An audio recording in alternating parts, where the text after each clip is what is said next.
കഥ അച്ഛനെന്ന സ്വപ്നം ഭാഗം 78. രചന ശാലിനി ഇ.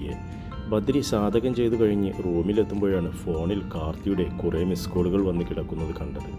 സമയം നോക്കുമ്പോൾ 5:30 കഴിഞ്ഞിട്ടേ ഉള്ളൂ. ബദ്രിയുടെ നെഞ്ചിലൂടെ ഒരു മിന്നൽ പാഞ്ഞു. എന്തിനായിരിക്കും ഈ സമയത്ത് വിളിച്ചത്? എന്തെങ്കിലും അപകടം? അവൻ പെട്ടെന്ന് തന്നെ തിരിച്ചു വിളിച്ചു. നീ ഇത് എവിടെ ചെന്ന് കിടക്ക ബദ്രി? ഫോൺ എടുത്തപാടെ ദേഷ്യത്തിലുള്ള സ്വരം. ഞാൻ സാധകം. ബദ്രി പറഞ്ഞു മുഴുവനാക്കിയില്ല. ഓ, നീ വലിയ പാട്ടുകാരനാണല്ലോ, ഞാനതങ്ങ് മറന്നു. കാർത്തിയുടെ കളിയാക്കിയതുപോലെയുള്ള സ്വരം. ബദ്രി അതിന് മറുപടി പറഞ്ഞില്ല.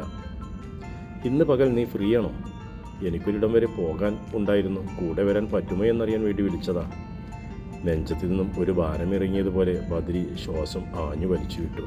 വരാം, ഞാൻ ഫ്രീയാണ്. എങ്കിൽ 7 മണിയാകുമ്പോൾ റെഡിയായി നിൽക്ക്, ഞാൻ അതുവഴി വരാം. എവിടേക്കാണെന്ന് പറഞ്ഞില്ല. പറഞ്ഞില്ലെങ്കിൽ നീ വരില്ലേ? ബദ്രിയുടെ ചോദ്യത്തിന് ഒരു മറുചോദ്യം. പറഞ്ഞാലും പറഞ്ഞില്ലെങ്കിലും വരും, എങ്കിലും എവിടേക്കാണെന്നറിയാൻ ഒരു കൗതുകം, അത്രയേ ഉള്ളൂ. കുറ്റിപ്പുറത്തേക്കാണ്, ഭരതേട്ടനെ കാണാൻ. അതെ. ഭരതേട്ടൻ എന്തെങ്കിലും ബുദ്ധിമുട്ട്? ഇത്രയും രാവിലെ വിളിച്ച് കാർത്തി കുറ്റിപ്പുറം വരെ പോകണമെന്ന് പറയുമ്പോൾ ഭരതന് അസുഖം കൂടിയോ അതോ ആപത്തെങ്ങാനും സംഭവിച്ചോ? അങ്ങനെയുള്ള പലവിധ ചിന്തകളാണ് ആ നിമിഷം ബദ്രിയുടെ മനസ്സിലൂടെ കടന്നുപോയത്. ഏയ്, അങ്ങനെയൊന്നുമില്ലടാ. ഇന്നലെ രാത്രിയിൽ തീരെ ഉറങ്ങാൻ പറ്റിയില്ല. കണ്ണടക്കുമ്പോഴേക്ക് ആരോ കരഞ്ഞുകൊണ്ട് മുന്നിൽ നിൽക്കുന്നത് പോലെ, രക്ഷിക്കണേ എന്ന് ആരോ മന്ത്രിക്കുന്നത് പോലെ. മനസ്സും വല്ലാതെ അസ്വസ്ഥമായിരുന്നു. പാതിരാത്രിയിൽ എഴുന്നേറ്റ് ബാൽക്കണിയിൽ വന്നിരിക്കുന്നതാണ് ഞാൻ. ഇപ്പോൾ നിന്നോട് സംസാരിക്കുന്നതും ബാൽക്കണിയിൽ തന്നെ ഇരുന്നു കൊണ്ട് തന്നെയാണ്. ഓരോന്നിങ്ങനെ ചിന്തിച്ചുകൊണ്ടിരിക്കുമ്പോൾ ഒരു തോന്നൽ, ഭരതേട്ടനെ കാണണമെന്ന്. അങ്ങനെ തോന്നിയ നിമിഷമാണ് ഞാൻ നിന്നെ വിളിക്കുന്നത്. നീ എപ്പോഴാ തിരുനന്തനത്തേക്ക് വന്നത്? ഇന്നലെ വൈകിട്ട്. എങ്കിൽ വാ, ഞാൻ റെഡിയായി നിൽക്കാം. ബദ്രി അങ്ങനെ പറഞ്ഞതും കോൾ കട്ടായി. എന്തൊക്കെയോ സംഭവിക്കാൻ പോകുന്നു എന്ന തോന്നൽ അവൻ്റെ ഉള്ളിൽ സ്ഥാനം പിടിച്ചു. പുതിയ എതിരാളികളുടെ കടന്നുവരവ് ബദ്രിയെ വല്ലാത്തൊരു ആശയക്കുഴപ്പത്തിൽ ആയിത്തീരുന്നു. കൃത്യം 7 മണിക്ക് കാർത്തിയുടെ കാർ ഗോവർദ്ധനത്തിൻ്റെ ഗേറ്റിലെത്തി ഹോണടിച്ചു. പൂമുഖത്ത് സത്യപ്രതാപനും രേണുകയും ഇരിക്കുന്നുണ്ടായിരുന്നെങ്കിലും അവരോടൊന്നും എങ്ങോട്ടാണ് പോകുന്നത് പോലും പറയാതെ ബദ്രി ഗേറ്റിനടുത്തേക്ക് നടന്നു. കുറ്റിപ്പുറത്തേക്കുള്ള യാത്രയിൽ ആദ്യമൊന്നും രണ്ടുപേരും പരസ്പരം മിണ്ടിയില്ല. പിന്നീട് ബദ്രി തന്നെ മൗനം മുറിച്ചുകൊണ്ട് സംസാരിക്കാൻ തുടങ്ങി. കാർത്തി, നീ ചില്ലുവിനെ കുറിച്ചൊന്നും ഇതുവരെ ചോദിച്ചില്ലല്ലോ. ഡ്രൈവിങ്ങിൽ ശ്രദ്ധിച്ചുകൊണ്ടിരിക്കുന്നവൻ്റെ ചുണ്ടിൽ ഒരു നേരിയ പുഞ്ചിരി തെളിഞ്ഞു. അവിടുത്തെ കാര്യങ്ങൾ എല്ലാം ഓക്കെയാണെന്ന് എനിക്കറിയാം. എല്ലാം സെറ്റ് ചെയ്തത് ഞാനല്ലേ, പിന്നെന്തിനാ അതിനെക്കുറിച്ച് നിന്നോട് ചോദിക്കാനുള്ളത്? ചില്ലുവിനെക്കുറിച്ച് നിനക്ക് ഒന്നും ചോദിക്കാനില്ലേ? അവളോട് സംസാരിക്കാനുള്ളതെല്ലാം ഞാൻ അന്ന് സംസാരിച്ചു കഴിഞ്ഞു. അവൾക്ക് നഷ്ടപ്പെട്ട സന്തോഷം തിരിച്ചു കൊടുക്കുക എന്നതാണ് എൻ്റെ ലക്ഷ്യം. ആ ലക്ഷ്യം നിറവേറ്റുന്നതിന് മുമ്പ് എനിക്ക് കുറച്ച് കണക്കുകൾ തീർക്കാനുണ്ട്. ചില്ലുവിൻ്റെ നഷ്ടപ്പെട്ട സന്തോഷം എങ്ങനെ തിരിച്ചു കൊടുക്കാനാണ് നീ തീരുമാനിച്ചിരിക്കുന്നത്? ഞാൻ തീർത്ത ബന്ധനത്തിൽ നിന്നും അവളെ മോചിപ്പിക്കണം, എങ്കിൽ മാത്രമേ അവളിൽ സന്തോഷം നിറയൂ. ഡൈവേഴ്സിന് ശ്രമിക്കാനാണോ നിൻ്റെ തീരുമാനം? 6 മാസം കഴിയട്ടെ, അതുവരെ നമുക്ക് അതിനെക്കുറിച്ച് ചിന്തിക്കാതിരിക്കാം. തുടർന്ന് സംഭാഷണം വേണ്ടെന്നുപോലെ കാർത്തി പറഞ്ഞു നിർത്തി. സൈഡ് ഗ്ലാസ്സിലൂടെ പുറത്തേക്ക് നോക്കിക്കൊണ്ട് ബദ്രി ദീർഘശ്വാസം വിട്ടു. നിനക്ക് നദിയെക്കുറിച്ച് ഒന്നും അറിയണ്ടേ? തെറ്റിപ്പോയിരിക്കുന്ന ഒരു കൊച്ചുകുഞ്ഞിനെ പോലെ തോന്നിച്ചതും കാർത്തി ബദ്രിയോട് ചോദിച്ചു. വേണ്ട. തിരിഞ്ഞു നോക്കാതെ തന്നെ അവൻ മറുപടി പറഞ്ഞു. അതെന്താ വേണ്ടാത്തേ? നിനക്കെൻ്റെ പെങ്ങളെക്കുറിച്ചൊന്നും അറിയണ്ടല്ലോ, അതുകൊണ്ട് എനിക്ക് നിൻ്റെ പെങ്ങളെക്കുറിച്ചും അറിയണ്ട. ഉറപ്പല്ലേ? ഇനി ചോദിച്ചും കൊണ്ട് വരില്ലല്ലോ? അതിനവൻ മറുപടി പറഞ്ഞില്ല. നിനക്കെൻ്റെ കുഞ്ഞോളെ തരണോ എന്ന കാര്യത്തിൽ എനിക്ക് ചിന്തിക്കേണ്ടി വരും, കാർത്തി പുഞ്ചിരിയോടെ പറഞ്ഞു. അവൾ എനിക്കോ ഞാൻ അവൾക്കോ കാത്തിരിക്കാമെന്ന് വാക്ക് പറഞ്ഞിട്ടില്ല. ബദ്രി പറഞ്ഞത് കേട്ട് കാർത്തി ഉറക്കെ ചിരിച്ചു. ചില കരാറുകൾ എഴുതുന്നത് വാക്കുകൾ കൊണ്ടല്ല ബദ്രി, മനസ്സുകൊണ്ടാ. നിനക്കെൻ്റെ കുഞ്ഞോളെ വേണോ വേണ്ടോ എന്നത് നിൻ്റെ മനസ്സിൻ്റെ തീരുമാനം. അതിൽ കൈകടത്താൻ ഞാൻ ആളല്ല. നീ എൻ്റെ കുഞ്ഞോളെ വേണ്ടെന്ന് പറയുന്നത് കേട്ട് ഞാൻ എൻ്റെ പെണ്ണിനെ ഉപേക്ഷിക്കാനൊന്നും പോകുന്നില്ല. ചിലങ്ക എന്ന നിൻ്റെ പെങ്ങളുടെ കഴുത്തിൽ കാർത്തിക് മഹാദേവൻ എന്ന ഞാൻ ഒരു താലി കെട്ടിയിട്ടുണ്ടെങ്കിൽ എൻ്റെ മരണം വരെ അത് അവളുടെ കഴുത്തിൽ തന്നെ കിടക്കും. ബന്ധം ഒഴിയാനോ മറ്റൊരാൾക്ക് കല്യാണം കഴിച്ചു കൊടുക്കാനോ അല്ല ഞാൻ അവളെ എൻ്റെ ജീവിതത്തിലേക്ക് കൂട്ടിയത്. മരണം വരെ അവൾ എൻ്റെ ഒപ്പം ഉണ്ടാകണമെന്ന ദൃഢനിശ്ചയം കൊണ്ടാണ്. ഞാനെന്ന ഒരാൾ വിളിക്കുന്നത് കാത്ത് നിൻ്റെ പെങ്ങൾ ദിവസങ്ങൾ എണ്ണി കഴിച്ചു കൂട്ടും ബദ്രി, നീ നോക്കിക്കോ. ആ നിമിഷം ബദ്രിയുടെ മനസ്സിൽ വീശിയത് ഒരു കുളിർക്കാറ്റായിരുന്നു.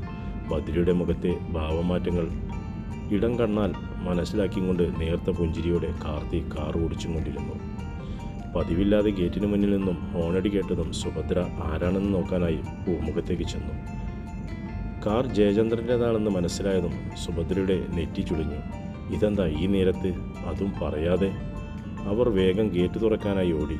ഇതെന്താ ഒരു മുന്നറിയിപ്പുമില്ലാതെ? ഗേറ്റ് തുറന്നു കൊടുത്ത് കാർ ഉള്ളിലേക്ക് എടുക്കുമ്പോൾ തുറന്ന വിൻഡോയിലൂടെ ഉള്ളിലേക്ക് നോക്കി സുഭദ്ര ചോദിച്ചു. അതിന് മറുപടിയായി ജയചന്ദ്രൻ ചിരിച്ചതേയുള്ളൂ.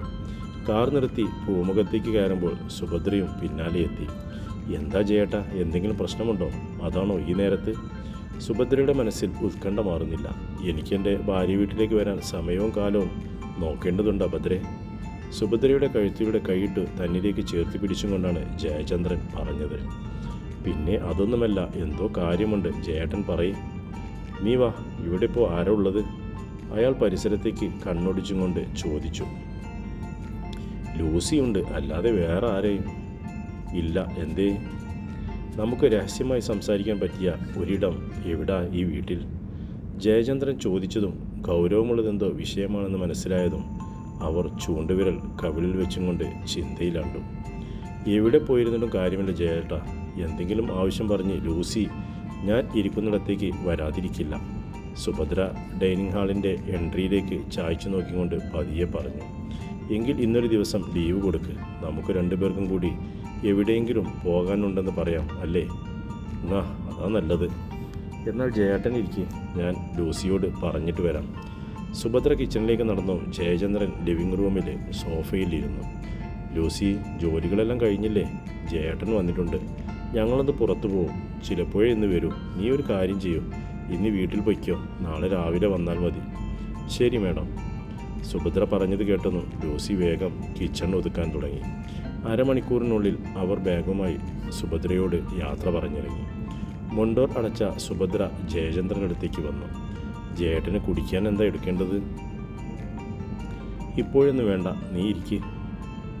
അയാൾ അവരെ തനിക്കരികിലേക്ക് പിടിച്ചിരുത്തി.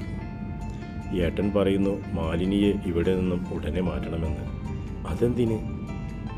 അന്ന് യാമിനിയുടെ വീട്ടിലുണ്ടായിരുന്ന ഡ്രൈവറില്ലേ ഭരതൻ,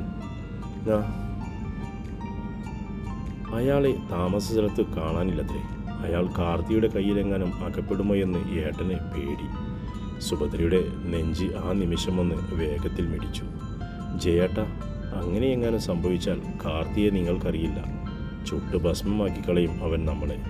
ജയേട്ടനൊന്ന് അന്വേഷിക്ക്, എങ്ങനെയെങ്കിലും ഭരതനെ നമുക്ക് കണ്ടെത്തണം. അന്ന് ഞങ്ങളുടെ കയ്യിൽ വന്ന തെറ്റാണ്. ആവശ്യം കഴിഞ്ഞ ഉടനെ അവനെ കൊന്നിരുന്നെങ്കിൽ ഇന്നീ ടെൻഷൻ്റെ ആവശ്യമില്ലായിരുന്നു. ചെയ്യാനുള്ളതൊന്നും അതാത് സമയത്ത് തോന്നില്ലല്ലോ. തെല്ലൊരു ദേഷ്യത്തോടെ സുഭദ്ര ജയചന്ദ്രൻ്റെ നേർക്ക് നോക്കി. കഴിഞ്ഞു പോയതിനെക്കുറിച്ച് പറഞ്ഞിരുന്നിട്ട് എന്ത് കാര്യം? വരാനുള്ളതിനെക്കുറിച്ച് ചിന്തിക്കാം. മാലിനിയെ ഇവിടെ നിന്ന് മാറ്റുന്നതിനെക്കുറിച്ച് നമുക്ക് കുറച്ച് സംസാരിച്ച് തീരുമാനങ്ങൾ എടുക്കാനുണ്ട്. അതിനു വേണ്ടിയാണ് ഞാൻ വന്നത്. ജയേട്ടൻ പറയൂ. കുറ്റിപ്പുറത്തെത്തുമ്പോഴേക്കും രണ്ടുപേർക്കും നന്നായി വിശന്നിരുന്നു. ഒരു ഹോട്ടലിൽ കയറി ചായ കുടിച്ചിട്ടാണ് കാർത്തിയും ബദ്രിയും വില്ലയിലേക്ക് ചെന്നത്.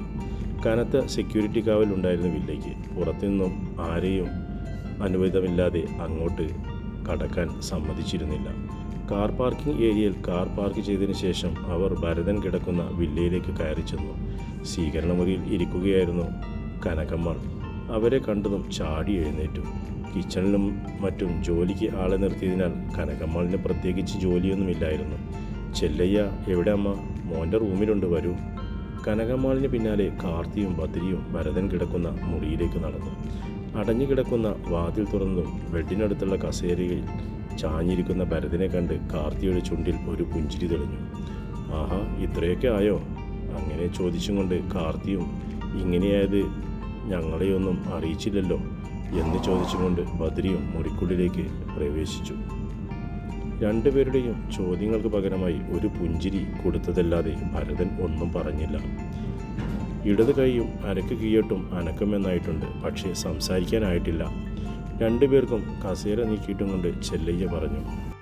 കസേരയിലേക്ക് ഇരിക്കുമ്പോഴാണ് ചെല്ലയ്യയുടെ കയ്യിലുള്ള കടലാസും പേനയും കാർത്തിയും ബദ്രിയും കാണുന്നത്. ഇതെന്താ ചെല്ലയ്യ, സാക്ഷരതാ ക്ലാസ്സിന് പോകുന്നുണ്ടോ? കാർത്തിയുടെ ചോദ്യം കേട്ട് ഭരതനടക്കം എല്ലാവരും ചിരിച്ചു. സാക്ഷരത പഠിക്കുന്നതൊന്നുമല്ല കുഞ്ഞെ, ഇത് കുഞ്ഞിന് വായിക്കാനായി എഴുതിയതാ. കാർത്തിയെ നോക്കിക്കൊണ്ട് ചെല്ലയ്യ പറഞ്ഞു. എനിക്ക് വായിക്കാനോ? അതെന്തിനാ എഴുതുന്നത്? നേരിട്ട് പറഞ്ഞൂടെ? ചെല്ലയ്യ പറയുന്നത് മനസ്സിലാകാതെ കാർത്തി ബദ്രിയെ നോക്കി.